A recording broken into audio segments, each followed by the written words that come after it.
Welcome back to my channel. ನಾನಿವತ್ತು chicken ಗಸಿ ಮಾಡ್ತಾ ಇದ್ದೇನೆ. ಇದನ್ನು ಮಾಡಲಿಕ್ಕೆ ಮೊದಲಿಗೆ ಏನೆಲ್ಲ ಬೇಕು ಅಂತ ನೋಡುವ. ಅದಕ್ಕಿಂತ ಮುಂಚೆ ನನ್ನ ಚಾನಲ್ನ ಸಬ್ಸ್ಕ್ರೈಬ್ ಮಾಡದವರು ಸಬ್ಸ್ಕ್ರೈಬ್ ಮಾಡ್ಕೊಳ್ಳಿ. ಇಲ್ಲಿ 2 kg ಟೈಸನ್ ಚಿಕನನ್ನು ತಗೊಂಡಿದ್ದೇನೆ. ಮೊದಲಿಗೆ ಇಲ್ಲಿ ನಾನು 20 ಮೆಣಸನ್ನು ತಗೊಂಡಿದ್ದೇನೆ. ಬ್ಯಾಡಗೆ ಮೆಣಸು ಹುರಿದಿಟ್ಟುಕೊಂಡದ್ದು. ಹಾಗೆಯೇ 4 ಚಮಚದಷ್ಟು ಕೊತ್ತಂಬರಿ, ಅದನ್ನು ಕೂಡ ಹುರಿದಿಟ್ಟುಕೊಂಡಿದ್ದೇನೆ. ಹಾಗೆಯೇ ಜೀರಿಗೆ 4 ಚಮಚ ಉಂಟು. ಹಾಗೆ ಒಂದು ಸ್ವಲ್ಪ ಹುಳಿ, ಲಿಂಬೆ ಗಾತ್ರದ ಹುಳಿಯನ್ನು ತಗೊಂಡಿದ್ದೇನೆ. ಮೀಡಿಯಂ ಸೈಜಿನ ಒಂದು ಬೆಳ್ಳುಳ್ಳಿಯನ್ನು ತಗೊಂಡಿದ್ದೇನೆ. ಕಟ್ ಮಾಡಿ ಇಟ್ಟುಕೊಂಡಂತಹ ಶುಂಠಿ ಪೀಸನ್ನು ತಗೊಂಡಿದ್ದೇನೆ.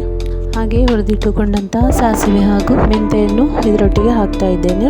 ಇದರಲ್ಲಿ ಟೋಟಲ್ 1 ಚಮಚ ಉಂಟು. 1/4 ಭಾಗದಷ್ಟು ಈರುಳ್ಳಿ ತುಂಡುಗಳನ್ನು ಹಾಕ್ತಾ ಇದ್ದೇನೆ. ಹಾಗೆಯೇ ಒಂದು 1/4 ಸ್ಪೂನ್ನಷ್ಟು ಅರಿಶಿನ, ಇದನ್ನೆಲ್ಲ ಹಾಕಿ ಮಸಾಲೆಯನ್ನು ರೆಡಿ ಮಾಡಿಕೊಂಡಿದ್ದೇನೆ. ಹಾಗೆ ಇಲ್ಲಿ ಒಂದು ಕಡಾಯಿಯನ್ನು ಬಿಸಿಯಾಗಲಿಗಿಟ್ಟು ಅದಕ್ಕೆ ಸ್ವಲ್ಪ ಎಣ್ಣೆಯನ್ನು ಹಾಕಿಕೊಂಡು, ಎಣ್ಣೆ ಬಿಸಿಯಾದ ನಂತರ ಮೀಡಿಯಂ ಸೈಜಿನ 3 ನೀರುಳ್ಳಿಯನ್ನು ತಗೊಂಡಿದ್ದೇನೆ, ಕೊಚ್ಚಿಟ್ಟುಕೊಂಡದ್ದು. ಅದನ್ನು ಇದಕ್ಕೆ ಹಾಕಿ ಚೆನ್ನಾಗಿ ಇದನ್ನು ಫ್ರೈ ಮಾಡ್ಕೋಬೇಕು. ನೀರುಳ್ಳಿ ಸಾಫ್ಟ್ ಆಗುವವರೆಗೂ ಇದನ್ನು ಹೀಗೆ ಹುರಿತಾ ಇರಬೇಕು. ನಂತರ 5 ಕಾಯಿ ಮೆಣಸನ್ನು ತಗೊಂಡಿದ್ದೇನೆ, ಅದನ್ನು ಕೂಡ ಕಟ್ ಮಾಡಿ ಇಟ್ಟುಕೊಂಡದ್ದು. ಹಾಗೆಯೇ ಸ್ವಲ್ಪ ಶುಂಠಿ ತುಂಡುಗಳನ್ನು ಕೂಡ ಇದರೊಟ್ಟಿಗೆ ಸೇರಿಸ್ತಾ ಇದ್ದೇನೆ. ಮಸಾಲೆಗೆ ಕೂಡ ಶುಂಠಿಯನ್ನು ಹಾಕಿದ್ದೇನೆ. ಅನಂತರ ಒಂದು ಮೀಡಿಯಂ ಗಾತ್ರದ ಟೊಮೆಟೊವನ್ನು ಕಟ್ ಮಾಡಿ ಹಾಕಿಕೊಂಡಿದ್ದೇನೆ. ಈಗ ಎಲ್ಲವನ್ನು ಚೆನ್ನಾಗಿ ಫ್ರೈ ಮಾಡ್ಕೋಬೇಕು. ಈರುಳ್ಳಿ ಒಂದು ಬ್ರೌನ್ ಕಲರ್ ಬರುವವರೆಗೂ ಇದನ್ನು ಹೀಗೆಯೇ ಫ್ರೈ ಮಾಡ್ಕೋತಾ ಇರಬೇಕು. ಅನಂತರ ಇದಕ್ಕೆ ಇಲ್ಲಿ ರೆಡಿ ಮಾಡಿಟ್ಟುಕೊಂಡಂತಹ ಚಿಕನನ್ನು ಹಾಕ್ತಾ ಇದ್ದೇನೆ. 1/4 ಸ್ಪೂನಿನಷ್ಟು ಅರಿಶಿನ ಹಾಗೂ ರುಚಿಗೆ ತಕ್ಕಷ್ಟು ಉಪ್ಪನ್ನು ಇದರೊಟ್ಟಿಗೆ ಹಾಕಿ ಇದನ್ನು ಚೆನ್ನಾಗಿ ಮಿಕ್ಸ್ ಮಾಡಿಕೊಳ್ಬೇಕು.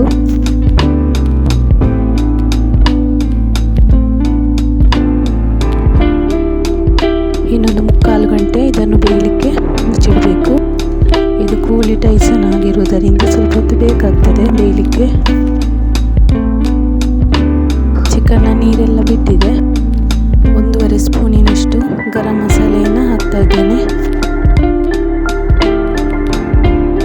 ಗರಂ ಮಸಾಲೆ ಹಾಕಿದ ನಂತರ ಒಂದು 10 ನಿಮಿಷ ಹಾಗೆ ಮುಚ್ಚಳ ಮುಚ್ಚಿ ಇಡಬೇಕು. ಹೀಗೆ ಚಿಕನ್ ಚೆನ್ನಾಗಿ ಬೆಂದಿದೆ. ಹೀಗೆ ಇದಕ್ಕೆ ರೆಡಿ ಮಾಡಿಟ್ಟುಕೊಂಡಂತಹ ಮಸಾಲೆಯನ್ನು ಸೇರಿಸ್ತಾ ಇದ್ದೀನಿ.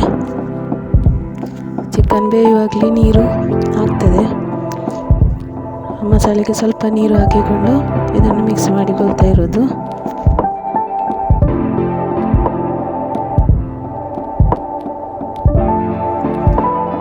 ಟೈಸನ್ ಕೋಳಿಯ ಗಸಿ ರೆಡಿಯಾಗಿದೆ. ಈಗ ಇದಕ್ಕೆ ಕಟ್ ಮಾಡಿ ಇಟ್ಟುಕೊಂಡಂತಹ ಕೊತ್ತಂಬರಿ ಸೊಪ್ಪನ್ನು ಹಾಕ್ತಾ ಇದ್ದೇನೆ. ಅನ್ನದ ಜೊತೆಗೆ ಅಥವಾ ಚಪಾತಿ, ದೋಸೆ ಯಾವುದರೊಟ್ಟಿಗೆ ಬೇಕಾದರೂ ಒಳ್ಳೆ ಕಾಂಬಿನೇಷನ್ ಆಗಿರುವಂತಹ ಒಂದು